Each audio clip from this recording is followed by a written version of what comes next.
এবং মাননীয় প্রধানমন্ত্রী এই বিষয়ে আবারও নির্দেশনা দিয়েছেন যে প্রকল্প বাস্তবায়নের এই বিষয়টিকে কত যৌক্তিক করা যায় সময়ের দিক থেকে, এই প্রকল্পগুলোকে আসলে উপযোগী করে তোলা, বিশেষত আমাদের সরকারের যে নির্বাচনী ইশতেহার আছে তার সাথে সামঞ্জস্যপূর্ণ করে তোলা, এবং এই সরকারের যে লক্ষ্য পরিকল্পনা সেই তার অনুগামী করে তোলা, এই কাজগুলো আমরা এখানে করার ব্যাপারে আলোচনা চলছে এবং সেটা নিয়ে একটা নীতিমালারও তৈরির উদ্যোগ চলছে, কিভাবে দ্রুত বাস্তবায়নের কাজটি করা যায়।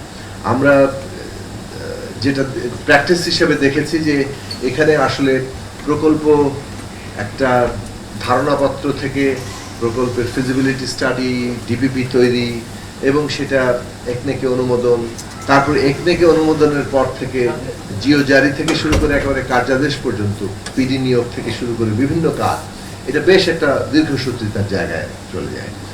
1-1.5-2 বছরের মতো ন্যূনতম মানে সময় এখানে প্র্যাকটিস হিসেবে দেখা গেছে যে প্রকল্প শুরু করতেই কার্যাদেশ পেতেই 2 বছর সময় লেগে যাচ্ছে।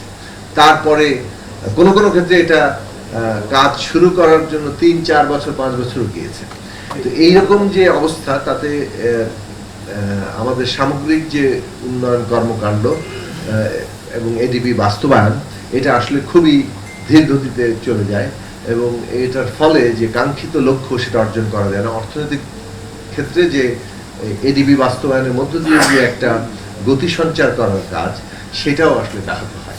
সেই জায়গা থেকে খুবই গুরুত্বের সাথে সেটা মানে বর্তমান সরকার গ্রহণ করেছে এবং মাননীয় প্রধানমন্ত্রী এই বিষয়ে আবারও নির্দেশনা দিয়েছেন যে প্রকল্প বাস্তবায়নের এই বিষয়টিকে কত যৌক্তিক করা যায় সময়ের দিক থেকে, এবং সেটার জন্য প্রয়োজনীয় যে নীতিমালা এবং নির্দেশনা সেগুলো সামনের দিনে আসবে। এই কাজগুলো করা হচ্ছে এবং খুব শীঘ্রই এই বিষয়ে আমরা একটা জায়গায় পৌঁছাতে পারবো,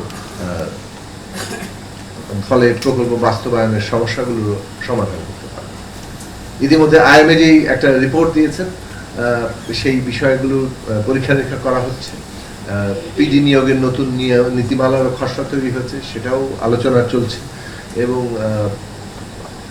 এই কাজগুলো সম্পন্ন হলে একটা পূর্ণাঙ্গ বাস্তবায়ন নির্দেশনা তৈরি হবে, যেটার অনুসারেই আমরা ভবিষ্যৎ প্রকল্পগুলোকে বিচার করতে পারব।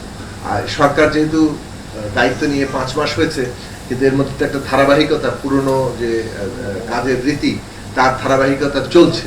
এর মধ্যে যতটা সম্ভব পরিবর্তন আনা, সেটা চেষ্টা হচ্ছে এবং এই পরিবর্তনটা রাতারাতি সম্ভব হয় না। ফলে নীতিগত পরিবর্তন, আইনের পরিবর্তন অথবা যে ধরনের বহুল চর্চিত দীর্ঘদিনের চর্চিত জায়গাগুলো আছে, সেইগুলো পরিবর্তন করার জন্যই যথাসম্ভব উদ্যোগ নেওয়ার চেষ্টা চলছে এবং সেটা অ্যাডাপ্টেশনের মধ্য দিয়েই আমরা আশা করছি যে একটা নতুন